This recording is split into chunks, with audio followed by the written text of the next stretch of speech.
네, 안녕하세요. 저는 아시아 교육 연화 교육센터 교육 강사로 활동하고 있는 양명순입니다. 여러분들 만나게 돼서 반가워요. 자, 오늘 저와 함께 할 주제는 식품도 화장을 합니다 라는 주제를 갖고 여러분들과 이야기를 해보고자 합니다. 시작하기에 앞서 OX 퀴즈를 드리도록 하겠습니다. 한번 알아맞혀 보세요. 저는 여러분들에게 예쁘게 보이고 싶어서 화장하였습니다. 정답은 네, 맞아요. 기본적인 화장 했습니다. 그러나 성형하지 않았습니다. 왜일까요? 네, 맞아요. 부작용 때문이죠. 잘못하다가는 목숨까지도 위험해질 수가 있다고 합니다. 저는 예쁘게 사는 삶보다 건강한 삶을 선택을 했습니다. 자, 그러면 우리가 먹는 식품도 화장을 할까요? 이 시간은 이 주제를 갖고 이야기를 나눠보도록 할게요. 자, 라면도 화장을 할까? 바나나 맛 우유는 바나나가 없던데. 자, 한번 보겠습니다. 자, 색조 화장 할까요? 네, 합니다. 마트 진열대에, 편의점 진열대에 예쁘게 보이려고 색조 화장합니다. 성형 할까요? 합니다. 식품이 모양을 잡아주기 위해서 합니다. 두부에 응고제를 넣고 아이스크림의 틀을 잡기 위해서 성형합니다. 방부제 처리할까요? 당근 합니다. 방부제 처리를 안 하면 진열대에서 오래 놔둘 수 없습니다. 미백 처리할까요? 당근 합니다. 하얗게 보이게 하기 위해서 밀가루, 연근, 단무지, 미백 처리합니다. 그럼 향수도 뿌릴까요? 네, 뿌립니다. 바나나 맛을 내기 위해서, 딸기 맛을 내기 위해서, 콜라 맛을 내기 위해서 향료 넣습니다. 식품도 이렇게 화장을 합니다. 식품이 이렇게 화장할 때, 성형할 때, 방부제 처리할 때 사용하는 것이 바로 식품 첨가물입니다. 자, 그러면 우리 조상들도 식품 첨가물 사용했을까요? 네, 맞아요. 사용했습니다.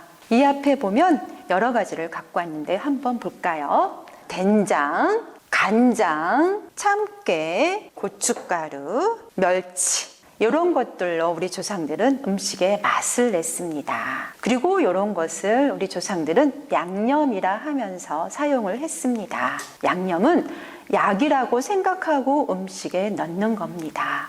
그러니 우리가 먹는 밥이 보약일 수밖에 없죠. 그리고 이 재료들은 어디서 갖고 왔을까요? 자, 멸치를 보면 바닷가에서 갖고 왔습니다. 고춧가루, 밭에서 고추에서 갖고 왔죠. 깻가루, 밭에 있는 깨에서 갖고 왔습니다. 여기 있는 된장, 간장, 바로 밭에 있는 콩에서 갖고 왔습니다. 이처럼 자연에서 갖고 왔죠. 실물이 있습니다. 눈에 다 보입니다. 그런데 요즘 이런 양념이 식품 첨가물로 바뀌고 있다는 겁니다. 그러면 식품 첨가물의 정의를 한번 볼까요? 자, 식품의 일반적인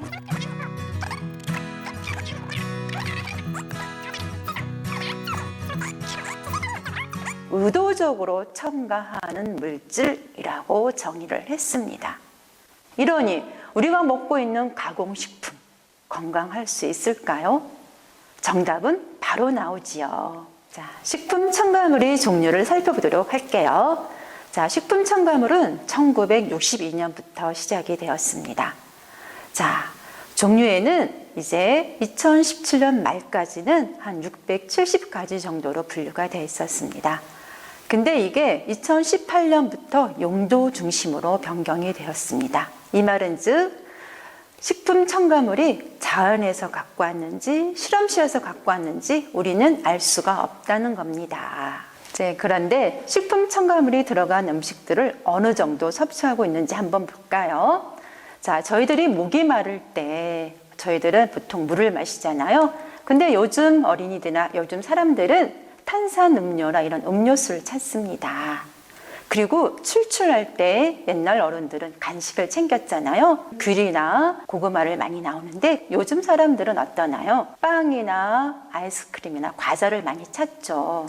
그리고 배가 고프면 어떻게 했나요? 집에서 집밥을 먹었습니다. 근데 요즘은 어떻나요? 편의점에 있는, 마트에 있는 그런 컵라면, 그리고 김밥, 도시락 세트를 먹고 있습니다. 이런 음식들이 우리 일상생활이 되어버렸습니다. 그럼 한번 생각해 보셨나요? 이런 식품 첨가물들이 많이 들어간 음식들이 우리 몸에는 안전할지. 자, 식품 첨가물 안전할까요? 다행히도 식품 첨가물은 식약처에서 허가를 내야만이 가능합니다. 허가를 받기 위해서는 이렇게 5단계를 거쳐야 되죠. 안정성 평가가 이루어져야만이 가능합니다. 그리고 식약청에서는 모든 걸 다 검사한 다음에 허가를 내줍니다. 이런 허가를 내준 식품 첨가물들이 먹어본 결과 지금 문제시가 되고 있는 식품 첨가물들이 많이 나오고 있습니다. 지금 사용 중지되거나 논란 중에 있는 걸 한번 살펴보도록 하겠습니다. 자, 1960년대 이때는 설탕이 가장 귀한 식품이었습니다. 명절 때 선물로 갈 정도였죠. 근데 설탕이 굉장히 비쌌어요. 라면이 한 봉지에 10원이었는데 설탕 1kg이 130원이었어요. 그래서 이 대용품으로 사카린이 나옵니다. 근데 사카린이 10년 동안 사용한 결과 나중에 발암물질로 논란 중에 있죠. 그리고 또 다시 또 이걸 뒤엎습니다. 근데 지금도 논란 중에 있죠. 자, 1986년 아흥상념 외국에서 금지가 됐습니다. 우리나라도 논란 중에 있었죠. 그리고 지금까지 사용한 색소 27가지도 또 사용 금지가 되고 있습니다. 2009년 파라옥시안식 향상 부틸도 퇴출이 됩니다. 지금도 우리나라에는 이렇게 사용되고 있죠. MSG. 다른 외국에서나 이런 데서는 이게 거의 사용을 안 하고 있습니다. 하물며 중국에서도 고위층에서는 MSG 사용량이 줄어들고 있습니다. 근데 우리나라는 지금도 여전히 사용하고 있습니다. 근데 얘는 신경독소라고 합니다. 팜유. 우리나라에서는 튀길 때, 라면 튀길 때, 과자 튀길 때 얘가 꼭 들어갑니다. 근데 얘가 이제 논란 중에 있으니까 영국에서, 이탈리아에서는 금지 상품으로 나옵니다. 근데 우리나라는 지금도 여전히 사용되고 있습니다.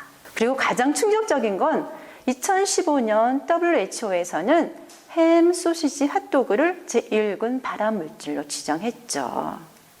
자, 그러면 식품 첨가물이 지금 허가돼서 받고 있는 게 이제 670가지 정도가 있는데 이 중에 다 알 수는 없고요. 몇 가지 한번 살펴보도록 하겠습니다. 제일 먼저 아질산 나트륨. 얘는 고기의 색을 내기 위한 배색제예요. 근데 얘는 누구랑 만나면 안 되느냐면요. 생선알, 어육, 육류와 함께 섭취했을 때는 발암물질이 생긴다는 겁니다. 그리고 아스파탐. 모든 음료수에 거의 아스파탐이 들어갔다 보시면 됩니다. 얘는 설탕의 대용품이에요. 사카린 나트륨이 논란 중에 있으니까 아스파탐이 나왔습니다. 제로 칼로리 다이어트 식품에는 얘가 들어간다 보시면 되십니다. 자, 아항산 나트륨. 얘는 보존제, 방부제 역할을 합니다. 그리고 얘는 말린 과일 같은 경우, 건조 과일 같은 경우 색깔을 예쁘게 내게 하기 위해서 사용을 합니다.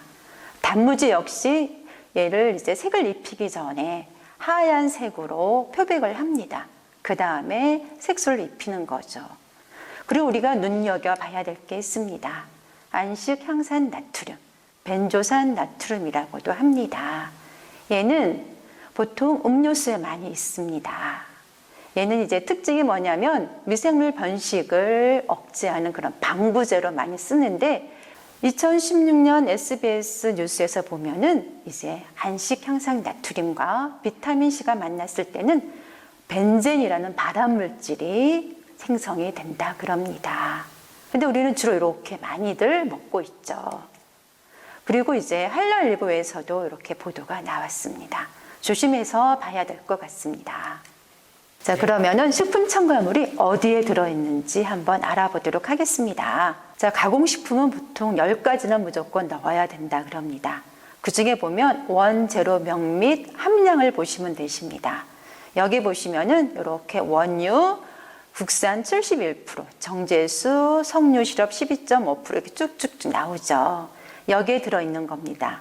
이 밑에 보시면 여기는 지금 넉줄로 되어 있잖아요. 근데 다른 우유를 한번 보도록 하겠습니다.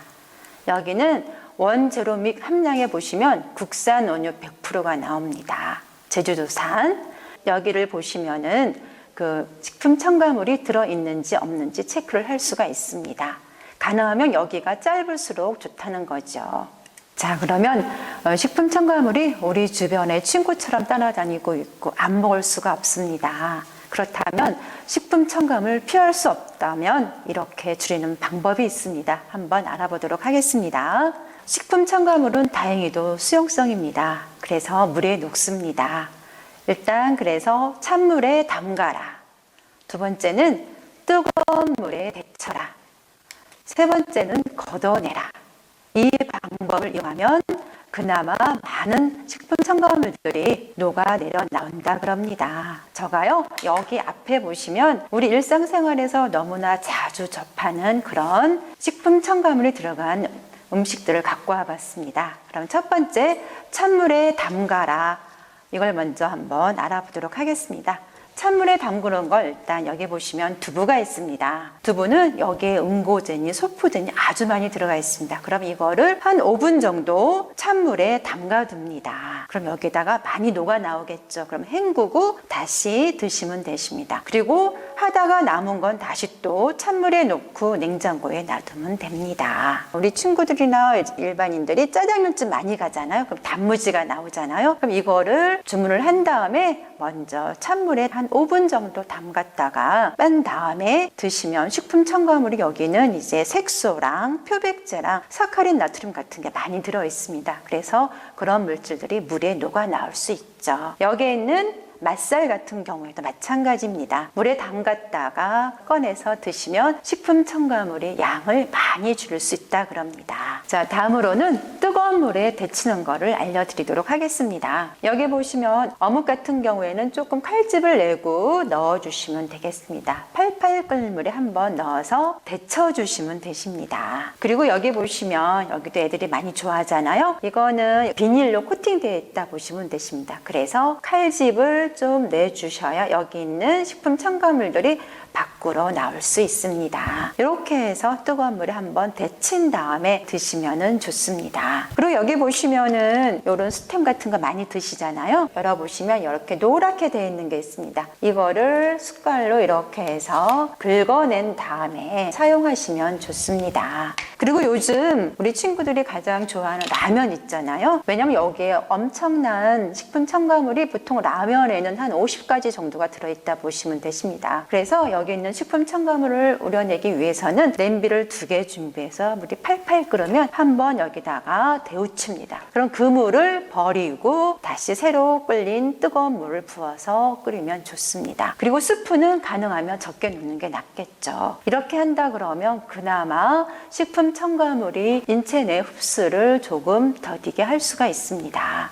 이것도 여의치 않다면 어떻게 할까요? 그러면 식품 첨가물 들어간 음식을 조리할 때는요, 채소나 자연물 같이 넣어서 하는 겁니다. 그리고 과일과 채소랑 같이 먹으면 좋습니다. 왜냐하면 채소와 과일에 들어있는 그런 물질이 식품 첨가물을 흡수를 더디게 합니다. 자, 사람들이 예쁘게 보이려고 화장을 합니다. 우리가 예쁘게 살 것인가 아니면 건강하게 살 것인가는 여러분들의 몫입니다. 음식도 마찬가지예요. 진열대에서 예쁘게 보이려고 화장을 합니다. 지금부터라도 관심을 갖고 꼼꼼하게 선택한다면 우리 식탁은 달라지지 않을까 생각합니다. 음식은 정성입니다. 그리고 음식은 실험실이 아니고 저 자연에서 갖고 와야 됩니다. 그러면 그 자연은 우리들을 건강하게 해줄 것이기 때문입니다. 다음 시간은 탄산음료가 어떻게 만들어지는지 직접 만들어보고 엄마표 청귤 에이드를 만들어 보도록 하겠습니다. 자, 여러분 다음 시간에 만나요. 안녕.